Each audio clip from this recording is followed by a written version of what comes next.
Good morning बच्चों। ठंड बढ़ जाने के कारण फिर से स्कूल बंद कर दिया गया है और हम लोग पुनः ऑनलाइन की कक्षा में आज फिर से उपस्थित हुए हैं। कल नेटवर्क प्रॉब्लम के कारण, नेटवर्क इश्यू के कारण आपको ऑनलाइन की कक्षा में नहीं ले पाया, जिसके आवाज में मैं आप लोगों को नोट्स का फोटो आपके ग्रुप में शेयर कर दिए थे। आशा करते हैं कि उसको आप सभी कोई नोट कर लिए होंगे और उसी के बारे में आज आपको हम बताएंगे, क्योंकि नोट्स को ग्रुप में शेयर कर देने के बाद उसको तो आप लिख लिए होंगे, लेकिन उसको समझना भी क्या है, जरूरी है। तो आज का जो टॉपिक है वो है पद बंध। क्या है? पद बंध। अब देखिए, आप लोग सोच रहे होंगे कि इसे पद बंध, एक पद क्या होता है?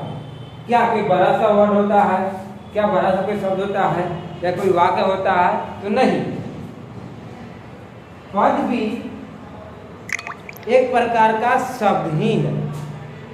पद जो है वो एक प्रकार का शब्द ही है।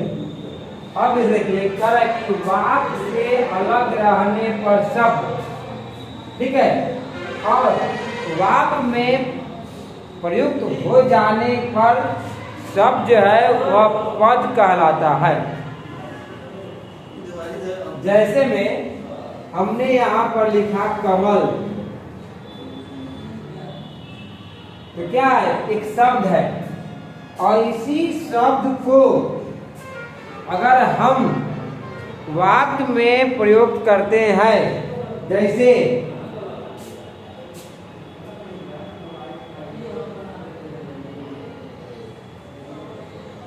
हमारा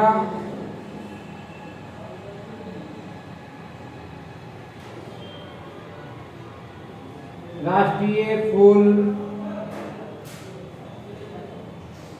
कमल है,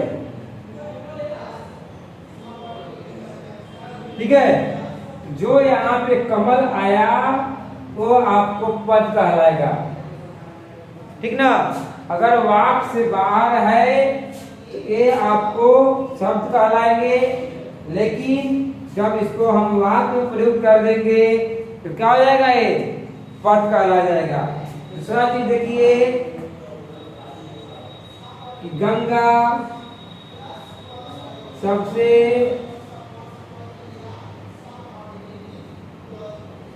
लंबी नदी है।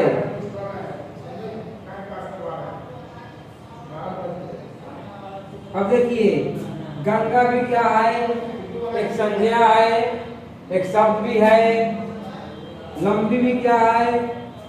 एक शब्द भी है। नदी भी क्या है? एक शब्द है। और इस तीनों को जब मिला दिए, मिलाने के बाद जब हम एक वाक्य बनाए कि गंगा सबसे लंबी नदी है, तो यही गंगा आपको क्या हो गया? पद हो गया, ठीक ना। यही लंबी क्या हो गया? एक पद हो गया। नदी क्या हो गया? एक पद हो गया। अगर इसको हम बाहर लिखेंगे तो ये शब्द कहलाएंगे, लेकिन जब इसको हम वाक्य में प्रयोग कर देंगे तो क्या हो जाएगा? ये आपको पद कहलाएंगे। चलिए इसको आप नोट कीजिए।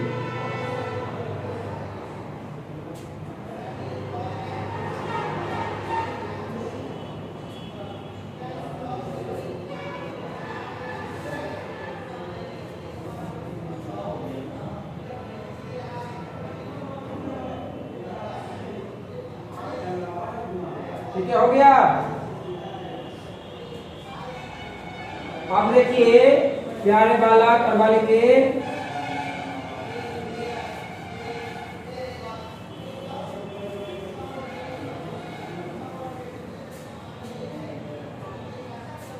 अब ध्यान समझिएगा। आपको हम एक नोट्स लिखाए थे, वो नोट्स में क्या था कि शब्द जो है तुरंत विभक्ति रहित, शब्द जो है तुम क्या होते हैं? विभक्ति रहित और पद जो होते हैं तो क्या होते हैं, विभक्ति सहित होते हैं। देखिए नोट भी ध्यान रखिएगा, नोट इसलिए दिखाया था आपको ताकि आप ये समझ पाए कि हाँ वह परिभाषा से कुछ अलग होता है और वह कुछ मुख्य चीजें होता है। देखिए शब्द जो है, शब्द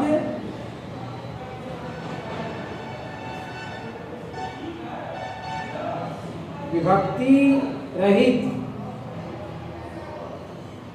तथा पद जो है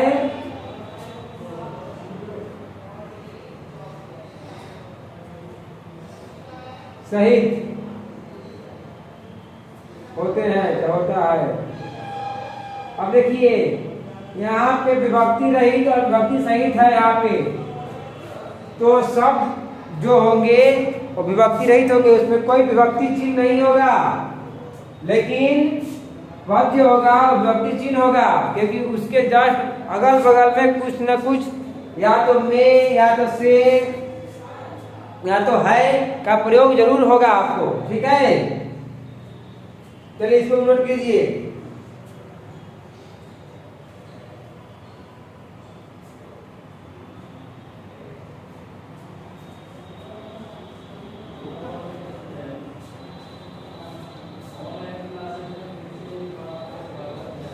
अब देखिए प्यारे बालक और बालिके, अब आता है पदबंध। ध्यान से देखिएगा,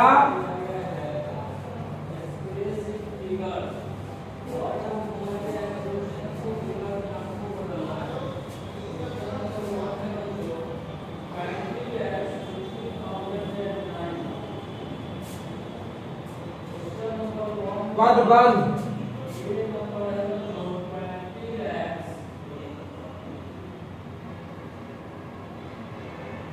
आपको कल हम ग्रुप में पदबंध को भेज दिए थे, इसको आप ध्यान समझिए कि पदबंध है क्या।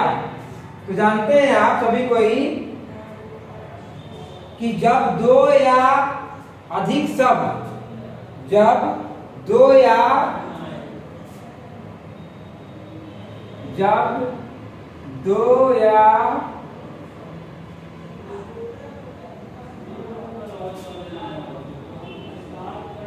अधिक शब्द, ठीक है, जब दो या अधिक शब्द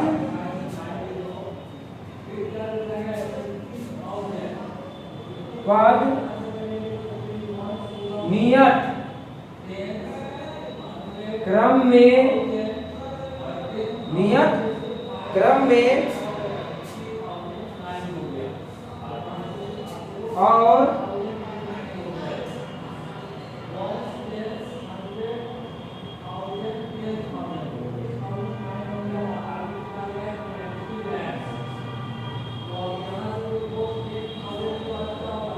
निश्चित अर्थ में, नियत क्रम में और निश्चित अर्थ में,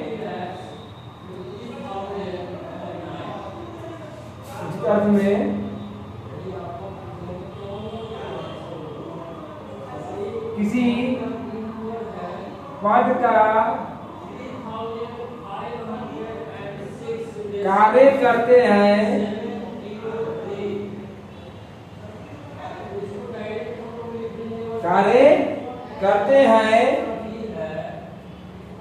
तो उन्हें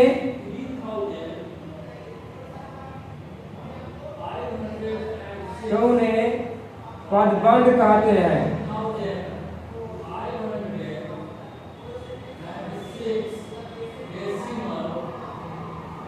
अब देखिए प्यारे बालक और बालिके, यहाँ लिखा हुआ है कि जब दो या अधिक शब्द पद नियत क्रम में, यानी दो या दो से अधिक जो शब्द होंगे वो नियत मतलब निश्चित क्रम में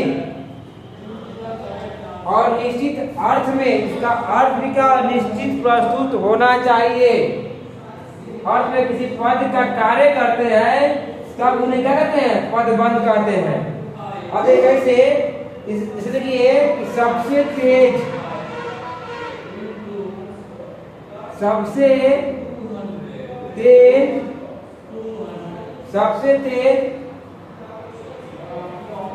दौड़ने वाला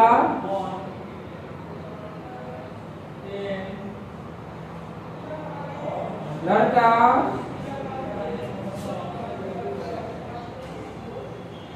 जीत गया।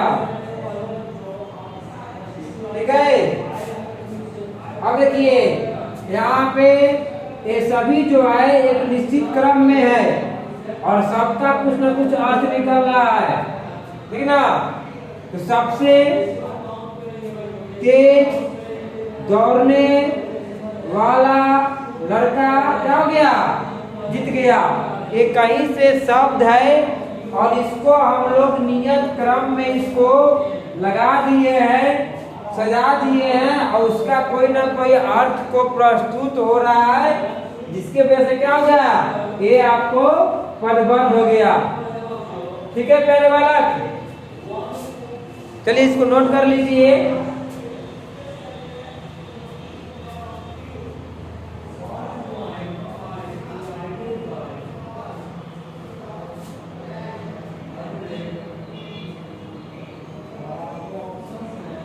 एक इसमें नोट कर लीजिएगा,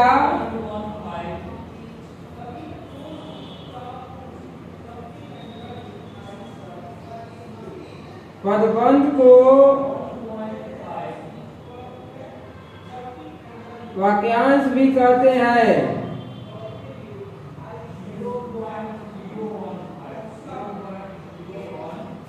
आपको वाक विचार में वाक्यांश के बारे में पढ़ाए थे, तो जान लीजिए कि पदबंध को क्या कहते हैं, वाक्यांश भी कहते हैं। चलिए इसको नोट कर लीजिए आप लोग।